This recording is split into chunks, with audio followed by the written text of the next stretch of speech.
अस्सलाम वालेकुम फ्रेंड्स, कैसे हैं आप सब लोग। दुआ करती हूँ आप लोग अच्छे होंगे। आज फ्राइडे है, मैं 12 बजे उठ गई हूँ। बच्चे अभी भी सो रहे हैं और अम्मी सुबह आके नाश्ता करके सो गए थे और वो फिर अपने अंकल के वहाँ से खाना लेके आए, तो फिर आज भी खाना नहीं बनेगा। एक चिकन बिरयानी थी, एक चिकन मंदी थी, 2 पार्सल वाइट राइस थे और सालन था चिकन का जो हरीस की तरह होता है वो। तो बस मैंने सारी चीज़ों को गर्म कर लिया था। आधा मैंने ग्रोसरी वाले को दे दिया था और आधा मैंने अपनी फ्रेंड के घर पे भिजा दिया था। देसी घी या बटर में ये लोग बनाते हैं खाना, इसलिए इतना टेस्टी होता है और मेरा फेंकने का बिल्कुल भी मन नहीं करता है। इसके लिए मैंने सबको बांट दिया कि फेंकने से अच्छा किसी के पेट में चले जाए, वो अच्छी बात है। सारा खाना मैंने गरम कर लिया है। 3 स्लाइस पिज़्ज़ा के भी हैं, तो जब विशाल उठेगी तब उसको गरम करके दे दूँगी। उसको पिज़्ज़ा ही अच्छा लगता है आजकल। और चाय मेरी रेडी है, तो अपने लिए चाय निकाल लूँगी मैं।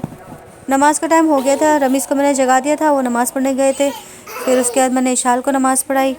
थोड़ी देर के बाद इल्हाम भी उठ गई थी, तो फिर उसको मैंने नूडल्स बना के दिए। रमीज़ नमाज़ पढ़ के आ गए थे, उसके बाद हमने खाना खाया। फिर रमीज़ तो सो गए थे। उसके बाद मैंने बच्चों को शावर दिया, इनको रेडी किया।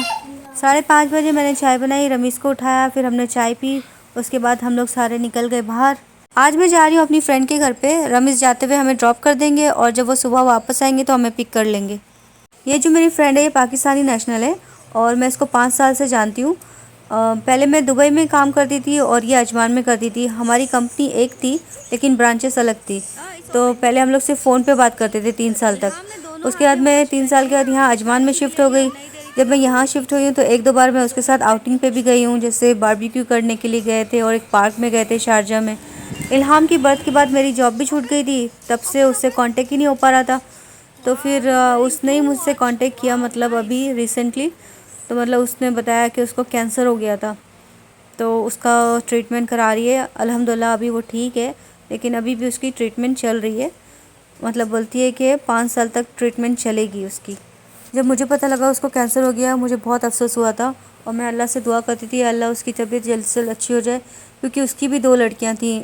एक कम से कम 12 साल की है और एक है अभी 4 साल की। वो मुझे जब भी कॉल करती थी मुझे बोलती थी अपने बच्चों को लेके आओ, तुम लोग भी फ्रेश हो जाओगे, बच्चे भी फ्रेश हो जाएंगे, बच्चे आपस में खेल लेंगे मिल के।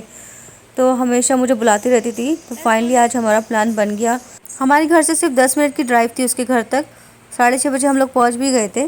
फिर बस हम लोग पूरा दिन चैट करते रहे और बच्चे आपस में खेलते रहे। उसके हस्बैंड भी जॉब पे थे, हमारे पास बहुत सारा टाइम था बातें करने के लिए, तो बस हमने बातें करी। उसने मुझे पूरा बताया कि उसके साथ में मतलब कैसे कैसे ट्रीटमेंट हुआ, क्या परेशानियाँ आई, कहाँ से उसने ट्रीटमेंट किया, सारा कुछ उसने मुझे बताया। इसकी इतनी ज़्यादा तबीयत ख़राब हो गई थी कि मतलब ये बेड से उठ ही नहीं पाती थी, ना बच्चों को देख पाती थी ना घर को। फिर हस्बैंड को भी मतलब काम भी करना होता था और इसको हॉस्पिटल भी लेके जाना होता था, बच्चों को भी देखना होता था।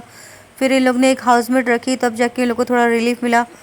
फिर हाउसमेट जो थी बच्चों को संभाल लेती थी, घर संभाल लेती थी। फिर हस्बैंड जो है वो उसके आए रोज़ हॉस्पिटल के चक्कर करते थे बेचारे। तो मैं तो ये दुआ करती हूँ कि अल्लाह उसकी तबीयत जल्द से जल्द अच्छी हो जाए और अल्लाह ना करे किसी दुश्मन को भी ये कैंसर की बीमारी हो।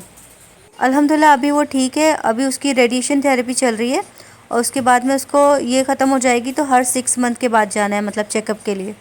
मेरी मम्मी की डेथ भी कैंसर से हुई है और हमें जब पता लगा मतलब वो ऑलरेडी लास्ट स्टेज पे थी।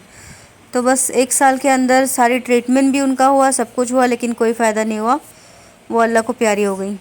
तो मुझे मतलब पता है कि कैंसर के पेशेंट को क्या क्या तकलीफ़ें होती हैं, वो किस उससे गुज़रता है, वो वही जान सकता है। इतनी तकलीफ़ें, इतनी अज़ियत, तो बस वो हर वक्त यही दुआ करता है या अल्लाह मुझे बस अपने पास बुला ले। मैं तो यही दुआ करती हूँ या अल्लाह ये बीमारी किसी को भी ना हो, हमारे दुश्मन को भी ना हो। हैरत की बात यह है कि मतलब 14 साल में पहली बार यूएई में हमने किसी के घर पे स्लीप ओवर किया है, वो भी बच्चों के साथ। और इससे पहले मतलब मैं ना किसी रिश्तेदार के रुकी हूँ ना किसी दोस्त के यहाँ, ये पहली बार था।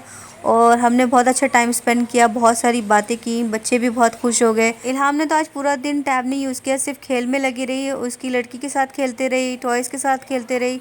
बस रात में थोड़ा तंग किया, उसको रात में अपने डैडी की याद आ गई थी, तो बस मुझे बोल रही थी डैडी को कॉल करो और बार बार बोलती होम होम। तो रात में कैसे कैसे करके मैंने उसको सुलाया, फिर भी मतलब 3:30 बजा दिए थे इसने। फिर सुबह 7 बजे रमीज़ आ गए थे हमें लेने के लिए।